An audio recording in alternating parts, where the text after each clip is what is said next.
I'm needing someone to talk to. That's what I'm wanting.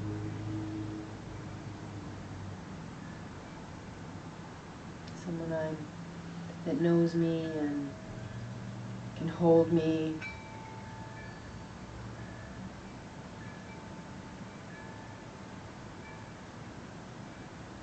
Listen to me and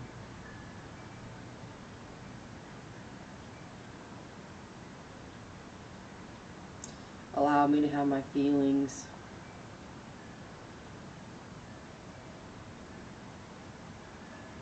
Someone I know that loves me and won't judge me.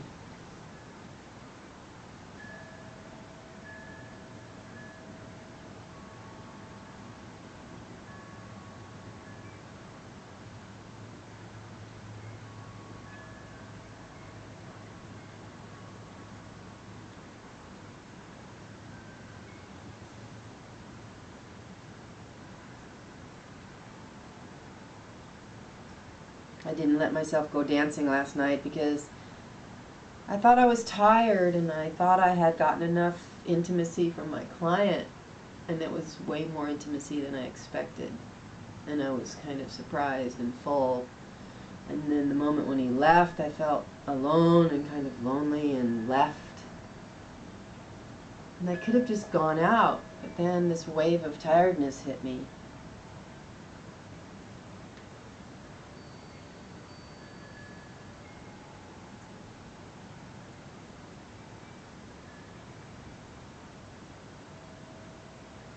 And instead of resting, I distracted myself and got on the computer and started reading email and followed a link all the way to something that seemed really exciting, a new therapy of trauma release that just moves through the body, and I got excited about that, but part of me was just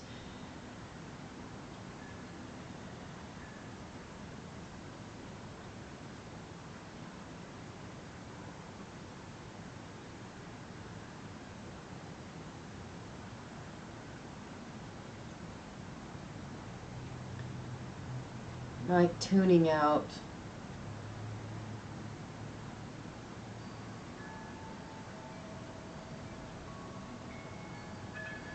Hyper focusing on this is my solution, this is something, this is something, this is something, and not just being with me and my feelings.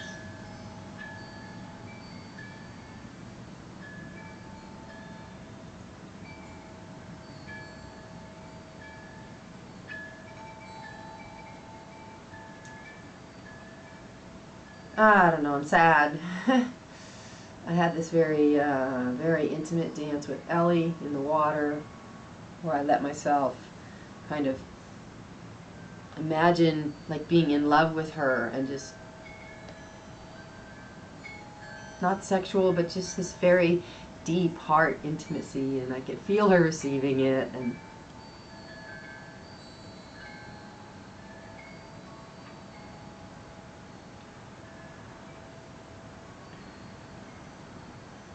I'm not sure how to reconcile having that depth of feelings with people and then just stepping away. With Ellie, I cracked her head against the pool edge. That was something else. That was, I don't know. Kind of, Lisa was there, and I wanted Lisa to see the beauty of this kind of depth, but I was also a little bit self-conscious and not quite dropped in. I'm not sure, just, I wasn't reading the energy right. And Ellie was unsure about whether it was okay to have Lisa watch or something. There was something in there that was a little separating. And I remember grabbing Ellie's head and we were dancing like this, and I was just like, oh, I just wanted to swoosh her off. And as I did that with my eyes closed, bam, her head hit the edge of the pool, and then it was shock and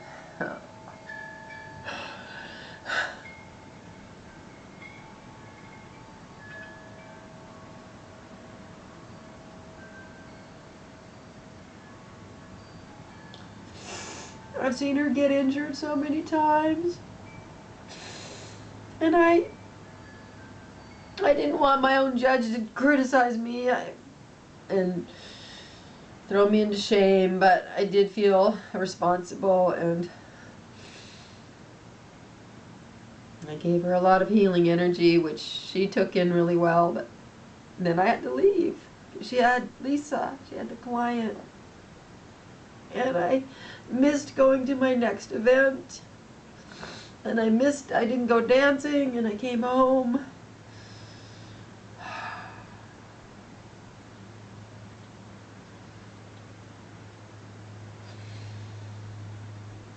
At least I talked to River a little bit, and I didn't just go nuts Thursday night. I don't remember what I did. I had an okay night.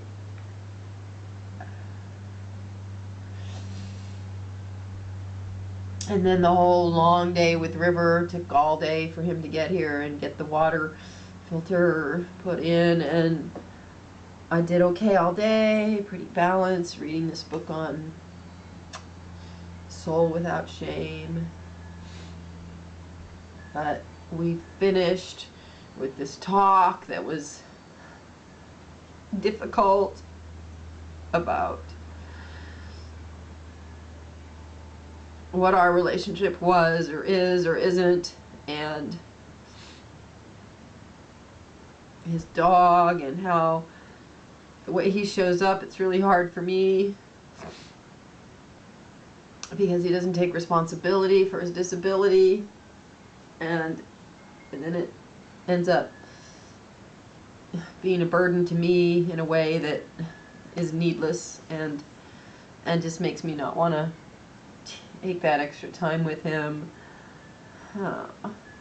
And then my client came right in, and I thought he was Asperger. I still think he might be, but he was so wonderful.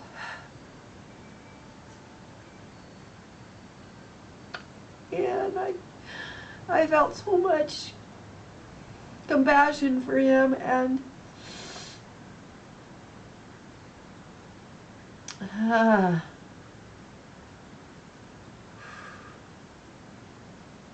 what I thought was very safe, in that he was going to be really Aspergery, and it turned out he moved with me really well, and we had this very connected, wonderful dance to the point where I was really satisfied. And then that ended up rushing and finishing because we were out of time, and I didn't think to negotiate for more time. He wasn't sure if he was going dancing afterwards. I was trying to keep the line of professionalism.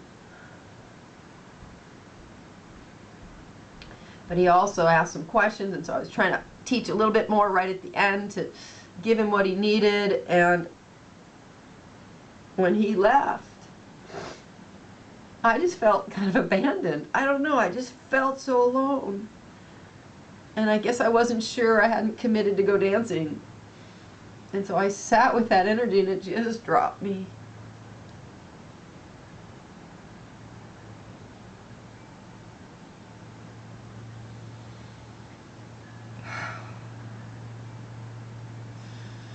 And in the meantime, I committed to do something tonight at 8 o'clock that isn't really what I want to do, but it's good money. And I didn't answer Jewel, who is I'm mentoring him, but that relationship got confusing. And some email exchange, and I wasn't really sure how to answer that. That felt like it was breaking my heart also.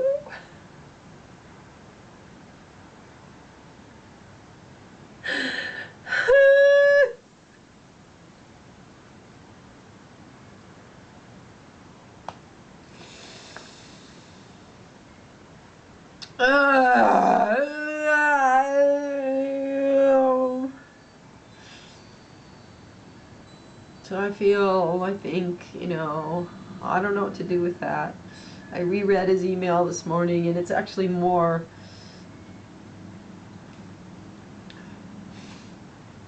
more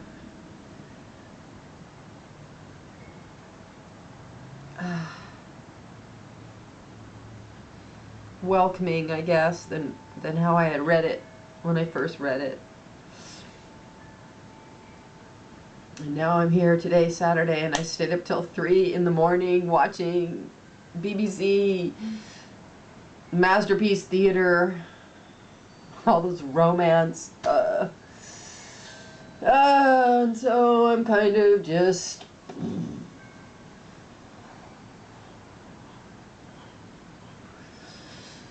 wish I was more sure and wish I was more something else than what I am. Wish I could just cry in somebody's arms and laugh.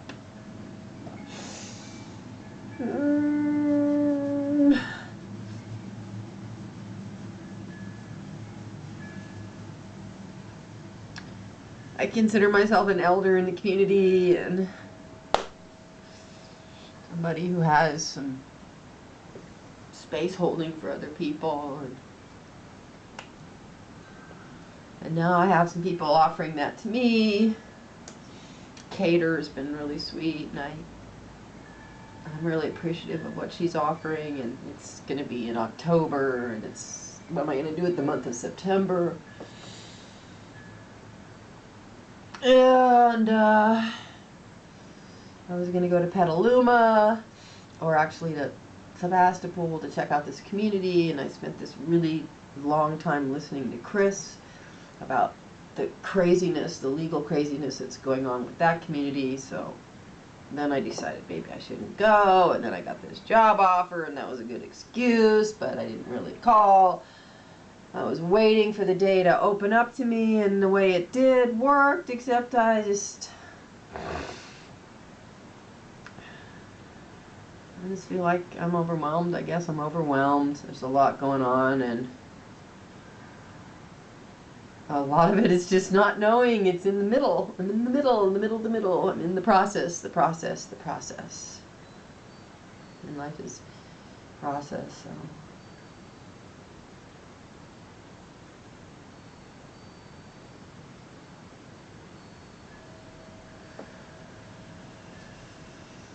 My body's doing a little better, but then I binged again last night. Shamana. It's like, can I be consistent? Yeah. It's not my strongest suit. Consistent. Consistently present to me. I don't know, consistent.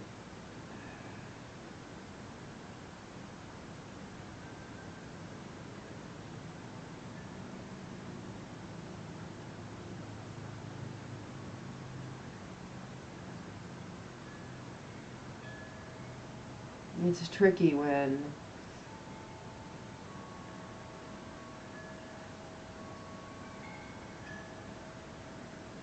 I forget who I am and I think I need something outside myself to make me okay or to complete me.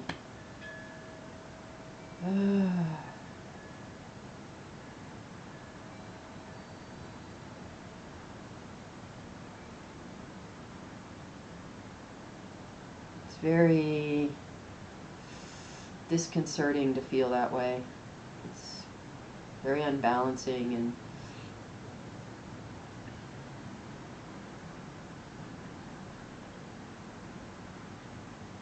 destabilizing, I guess, you know?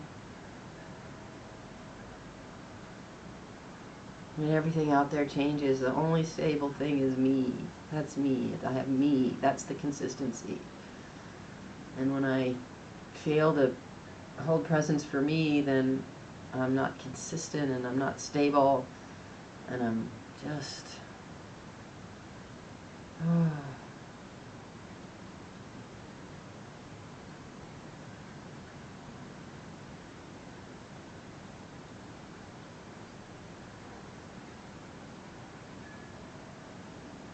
confused.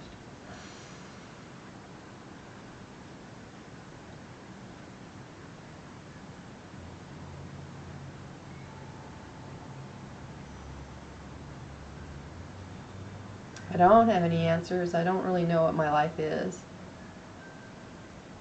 Full confession. I thought the other day that kind of my goal in this life, based on my childhood of real disconnection or unconnection, was to really be a good friend. Just to really be a good friend.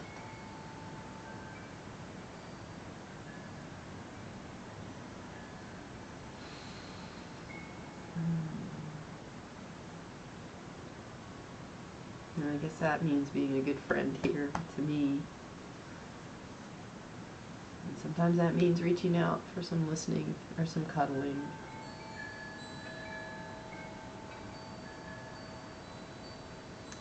Maybe it means being vulnerable when I'm really confused. And maybe it's okay to be confused with the person I'm confused with and let them see that. That scares me.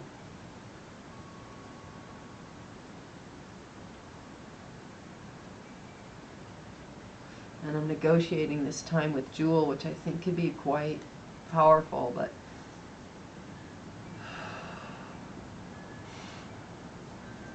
I have to stay firmly seated in my own ship to do it. If I just bail or go after his ship, it's not going to work.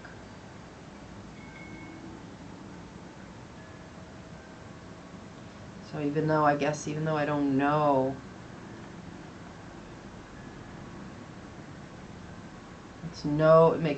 it's not powerful at all to come from that place like that. I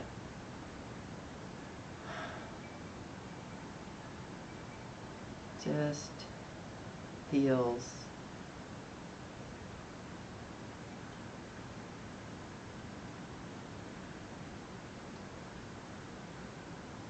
unpowerful. It's not just vulnerable, it just feels like disconnected, like I'm not knowing who I am, who I really am, no matter what encounters I have, no matter what thoughts, and no matter what ideas or images, imaginings I have, my image. I'm okay at core. I'm lovable, strong, clear,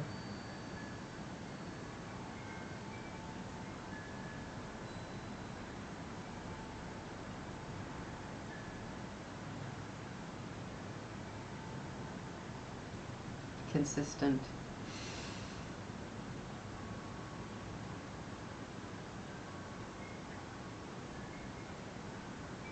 loving,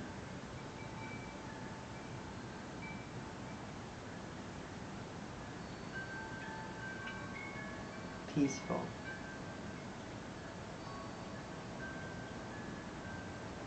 and content, and enough.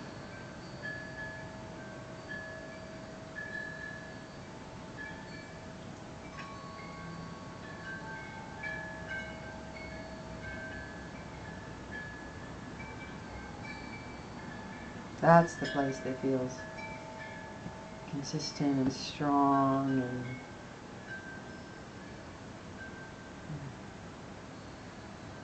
quiet.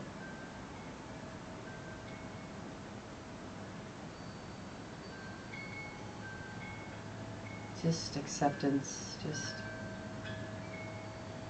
isness.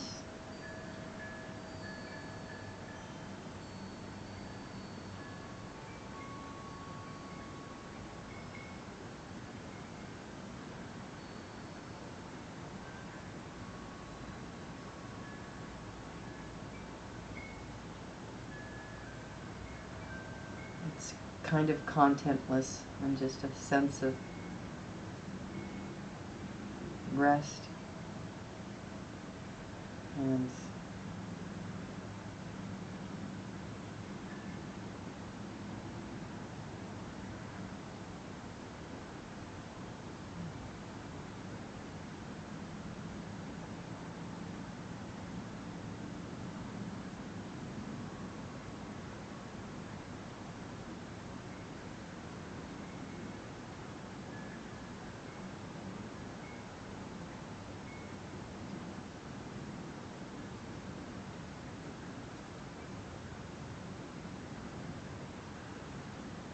ease, I guess. I don't even know how to describe this place. It's just so sweet and so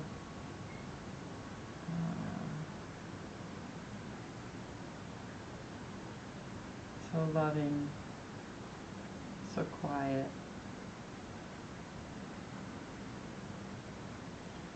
It's from this place that I offer healing, because I'm whole.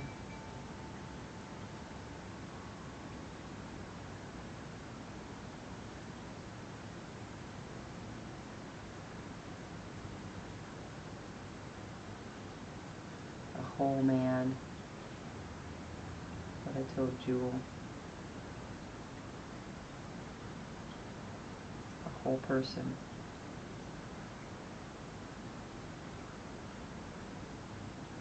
It's just the whole universe.